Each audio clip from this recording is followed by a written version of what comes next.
O sea, es lo que usa la eléctrica, lo que usa el Boring para generar energía. Esto mediante una turbina, la cual genera trabajo, genera potencia. Y el flujo que se usa es simplemente agua. Agua tanto en estado, en estado de vapor o en estado líquido. O sea, es un proceso que pasa por todas las fases del agua. No como en el siguiente parcial usan simplemente gases propios. Entonces, el ciclo Rankine consta de 4 pasos fundamentales, que es una compresión isentrópica. Como estamos usando agua, la compresión se hace mediante bombas. ¿Sí? Compresión isentrópica. Uno ya se da cuenta que compresión isentrópica, ¿qué significa? Primero, al comprimirse, es como, por así decirlo, un compresor. O sea, ya sabes que la bomba gasta trabajo, ¿verdad? La bomba gasta trabajo. Ya va, al tratarse de una compresión que hacen las bombas, ellas gastan trabajo. Tú las conectas a la corriente y ellas dan una cantidad de trabajo, ¿verdad? O de potencia. También tiene una división de calor a presión constante. La división de calor ocurre en las calderas. El agua pasa por una caldera, la cual está muy caliente y realiza un calentamiento al agua para que entren las turbinas. Porque ¿qué pasa con las turbinas?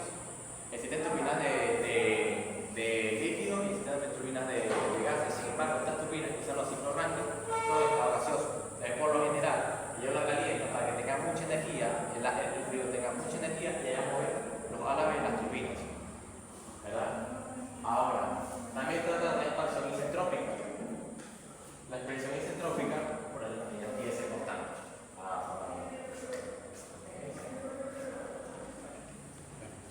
Esta expansión isentrópica la ocurre en las turbinas, porque ¿cuál es el funcionamiento de la turbina? Pero lo que tienen que hacer es expandir. Y aquí se ve el dibujo. Es muy importante que hagan el dibujo así se hace en la turbina. Por otro lado, aquí está. Porque el libro se le dibuja a las turbinas así, por así decirlo, como creciendo. Y los compresores se dibujan comprimiendo esta área transversal. ¿Sí? Entonces, a lo mejor él es con un ejercicio y le dice todas las bromas que necesita. Sin embargo, no le da el dibujo. Aquí se prueba el dibujo, pero hay veces que no coloca el dibujo. De hecho, creo que cuando vivimos nosotros termo que no colocó el dibujo. Entonces uno tenía que dibujar todo esto. Y él es demasiado quisquilloso con cómo dibujan las turbinas. Es simplemente, las turbinas expanden. O sea, el área transversal de la turbina empieza desde pequeño y se va hacia grande. Y en los compresores pasa lo contrario, se va de más grande hacia más pequeño, se va comprimiendo. Y un rechazo de calor a presión constante. El rechazo de calor no es más que simplemente un condensador. ¿Para qué el condensador? Porque yo necesito la bomba, ¿verdad? Y las bombas no trabajan con aire. Necesito vapor, poder transformar el fluido que estoy usando de trabajo a estado líquido. Estas son las bombas. Estos dibujitos que también se suelen usar a veces las trampas de vapor, porque por así decirlo, lo más eficiente que puede tener es que a la salida de la turbina salga como vapor saturado. Sin embargo, no suele pasar eso. Se pueden hacer ejercicios y seguramente aquí no va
Y la presión y temperatura son unas ciencias también directamente proporcionales, y más cuando hay transferencia de calor, como en este caso.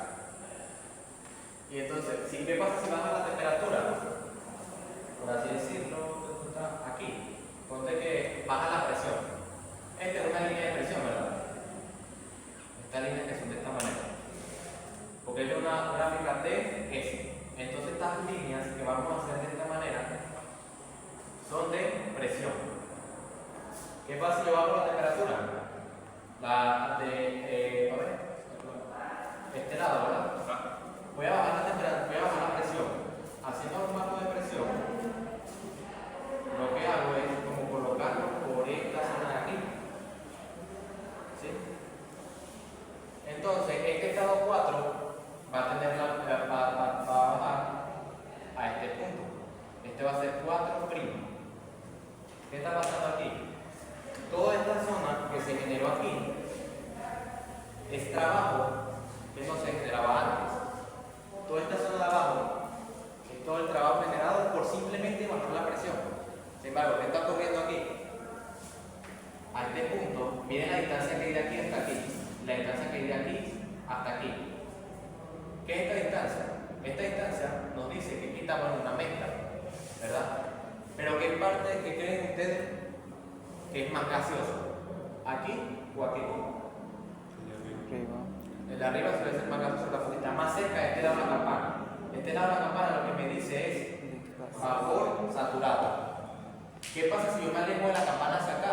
Estoy más en una mezcla más húmeda, más líquida. ¿Sí? Por ejemplo, aquí puedo estar en un 25% de mezcla. Pero ¿qué pasa si yo bajo la presión y trabajo a la misma temperatura? Aumento el trabajo, pero la mezcla se me vuelve aún más húmeda. En vez de ser 95% como era aquí, puede ser 90, puede ser 85. Y eso es fatal para las turbinas de ciclo Rankine, porque las turbinas de ciclo Rankine trabajan con gases. Con gases o con gases muy bajas porcentaje de agua. ¿Sí? Entonces, esta idea fue simplemente denegada porque es que no servía, porque sufrían las turbinas. El segundo método fue sobrecalentando el vapor a temperaturas altas. O sea, a presiones más altas. Temperatura más alta. No. O sea, a la caldera yo logré colocar un ambiente, por así decirlo, más caluroso. O sea, en vez de poner, no sé, 10 yesqueros, le ponía 100 yesqueros para que se calentara más. Pero ¿qué problema trae eso? Eso aumentaba mucho la eficiencia aquí en el trabajo. Porque de repente la temperatura subía hasta aquí.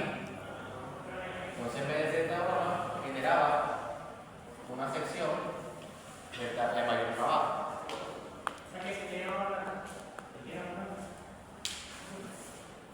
El problema que trae este método es que las temperaturas tan altas eran muy malas para la caldera, porque obviamente esas calderas están hechas de un material y a mayor temperatura el material se enfría mucho más, lo que ocasionaba que hubiera problemas metalúrgicos, además de la tubería. O sea, los únicos materiales que son capaces de soportar las temperaturas tan altas a las que debería trabajar son cerámicas, entonces tendríamos que hacer tuberías de cerámicas, de cemento, de unos materiales que son muy caros y además son muy frágiles, que no saldría a cuenta hacerle el ciclo Rankine de esa manera. Todo para aumentar la eficiencia, tal vez un 3-4% aumentando esa cantidad de temperatura. De repente yo podría subir esta cantidad de trabajo, pero no es beneficioso para las calderas y las tuberías. El otro método que usaron fue incrementando la presión. O sea, la presión a la caldera. ¿Qué es lo que ocasionaba esto? Que en vez de estar aquí, en esta zona, que es una presión más baja, que si yo la pongo aquí, ¿sí? Aumento la presión. ¿No está? Se lo puedo separar. A ver si lo puedo dibujar bien aquí.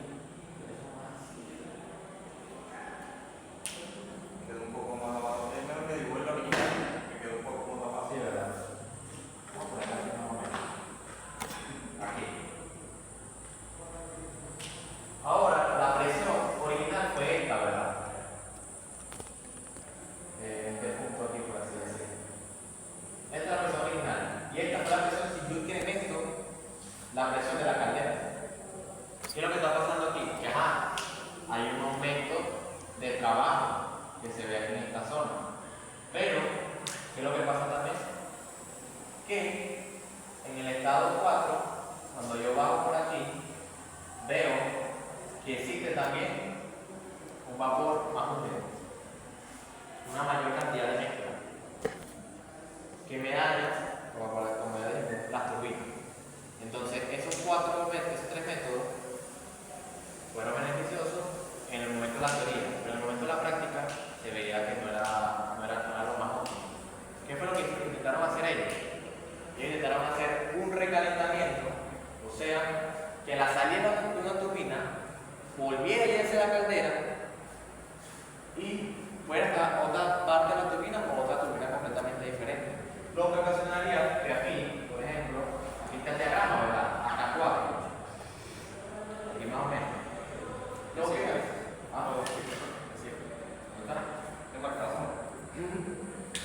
Además, en el primero que explicó José, que era reducir la presión del condensador, tenemos también otro problema. Si nosotros recordamos, en las tablas aparece, para cada presión aparece una temperatura de saturación determinada. Entonces, ¿qué sucede si yo disminuyo, voy disminuyendo cada vez más la presión? Es decir, hago trabajar mucho más la turbina. En algún punto yo voy a alcanzar, con la temperatura ambiente, con la temperatura que está el condensador, voy a alcanzar una temperatura de saturación ridícula. O sea, que a 10 kilopascales, póngale que esté a 0.1 kilopascales a temperatura ambiente, el agua esté hirviendo. Y lo cual es perjudicial para la bomba, porque para la bomba no puede entrar ni un poquito de vapor. Entonces también tenemos ese limitante, que el limitante de presión está sujeto a la temperatura ambiente. Es decir, tendría que estar en un ambiente muy frío para poder trabajar con presiones muy bajas, porque ya la temperatura ambiente va a 3.25 kilopascales en la bahía. Ese es otro problema que hay. O sea, no se puede bajar la presión indefinidamente. Entonces, lo que hicieron fue un recalentamiento que hace que la cantidad de turbina vuelva a irse a la caldera de fluido y vuelva a se tapa la turbina. Sin embargo, coño, si yo meto la eficiencia acá y me coloco una turbina, puedo colocar 10 turbinas.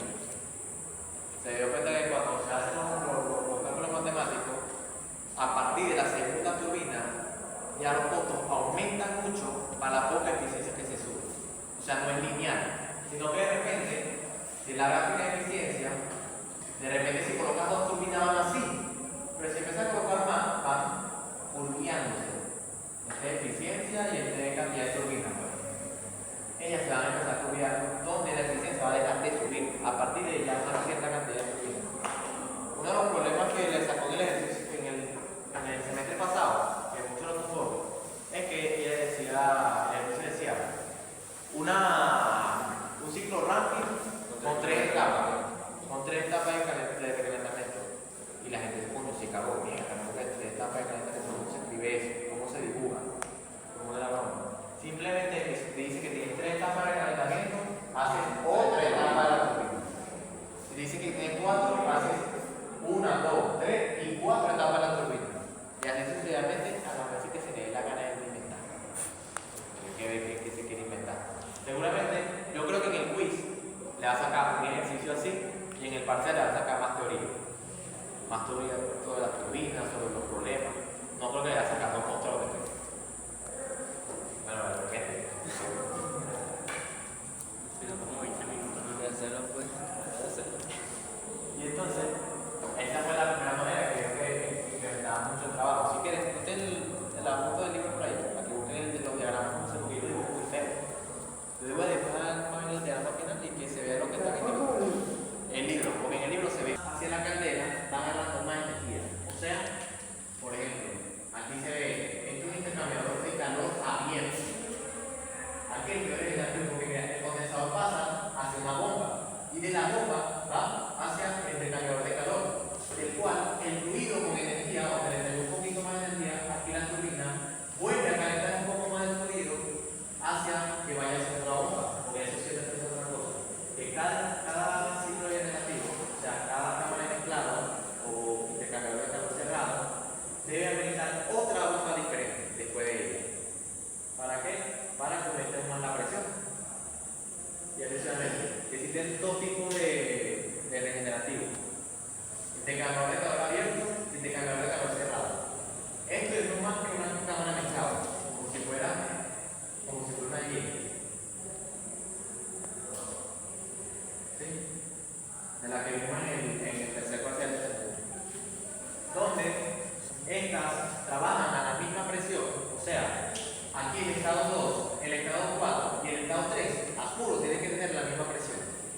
misma cantidad de presión. El 12. Este que 3, 3, 4 y 12. ¿Cuál es el 4 es el que sale después de la 1. Ah, ok. Entonces 12. Este que yo tengo aquí, este por aquí y este por aquí tiene que tener la misma cantidad de presión. ¿Sí? ¿Ah? ¿No? Que con un intercambiador de calor. Una cámara mezclada. Este es un intercambiador de calor cerrado. Este. Una cámara mezclada. Esto Lo que pasa es que le ponen intercambiador de calor abierto. Exacto. Lo que pasa es que el libro a veces le llama intercambiador de calor abierto, como ICA, o simplemente le coloca cámara mezclada. En el ejemplo que le vamos a hacer, dice cámara mezclada una y otro dice ICA. Intercambiador de calor abierto, cámara mezclada. La misma vaina, una Y. Entra por aquí y sale por acá. ¿Sí? Es como si fuera 2, 12 y sale 3. ¿Sí? Y también el calor cerrado. ¿Qué tiene esto? De que la presión que entra por este fluido y por este fluido es la misma. Y la presión que entra por este fluido y por este fluido es la misma. Es por así decirlo, una tubería y otra tubería que pasa por debajo de la otra. Que lo que pasa es que esta le transfiere calor a esta y este es el fluido que va hacia la caldera. ¿Sí? Mira, esta le transfiere calor a este fluido de aquí, a esta tubería. ¿Y esta tubería hacia dónde va? Hacia la caldera. ¿Y este fluido hacia dónde va? Hacia una bomba que se junta con la cámara de mezclado. Lo que estoy haciendo en general es simplemente calentar este fluido. Y por último tengo una cámara de mezclado que va hacia la caldera. Los ejercicios se tratan más de todo eso. De saber qué uno tiene en cada estado, qué indicador de calor de cerrado y abierto hay, y calcular en general cada entropía, para al final simplemente meter en primera ley a cada cosa que uno necesita. ¿Qué es lo que pasa aquí? ¿Qué es lo que es muy complicado? Yo creo que no es muy complicado. Que el flujo másico no es constante en todo el ciclo. Porque, por ejemplo, que aquí la caldera, aquí tiene que salir todo. Por la caldera, a la salida de la caldera, el flujo másico siempre tiene que estar completo, siempre. No puede haber, una porcentaje del flujo másico se fue por otro lado y se perdió. No. Aquí a la entrada de la caldera y a la salida de la caldera, siempre tiene que estar el flujo másico completo, siempre. ¿Sí? Pero ¿qué es lo que pasa? Es que en este punto, por ejemplo, aquí vemos que en una etapa de la primera turbina, cuando va a haber el recalentamiento, aquí hay un nodo en el cual una parte se va por aquí y otra parte se va por acá.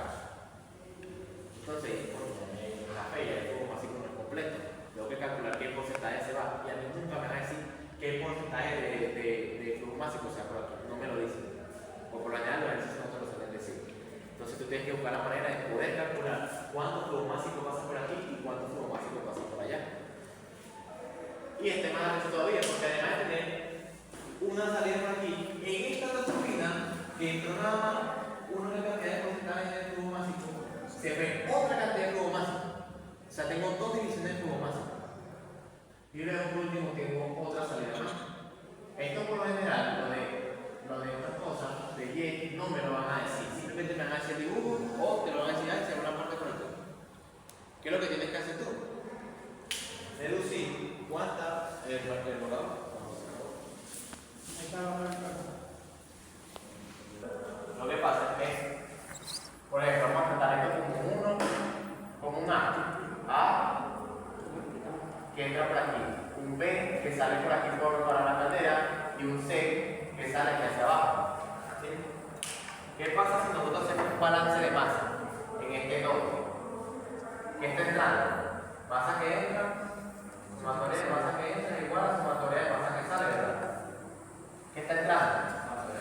La masa de A. ¿Qué está saliendo?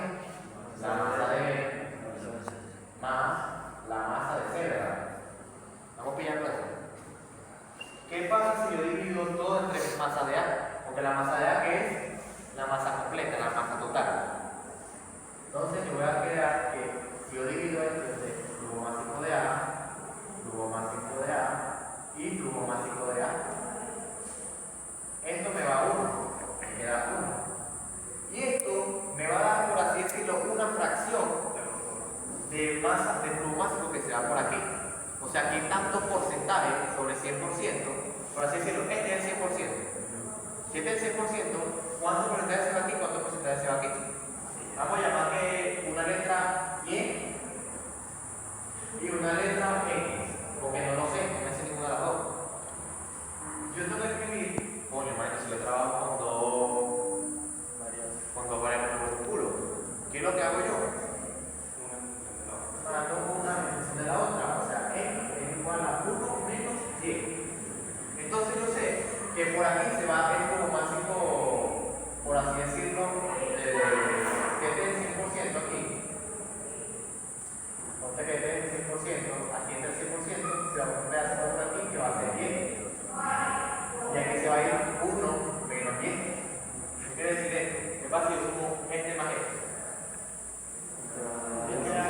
Me queda 1, o sea el 100%. Ya estoy tomando en cuenta esta variable aquí y esta variable aquí. Podría ser uno menos Y arriba y Y abajo. ¿Cómo hacer? O sea, uno menos Sí, Y no abajo. importa. Lo que pasa es lo que tú quieras hacer, como tú lo quieras tomar. Es el porcentaje de esta masa que está aquí, es el porcentaje. El libro seguramente les diga, en vez de porcentaje de flujo másico, creo que usa la palabra fracción de vapor.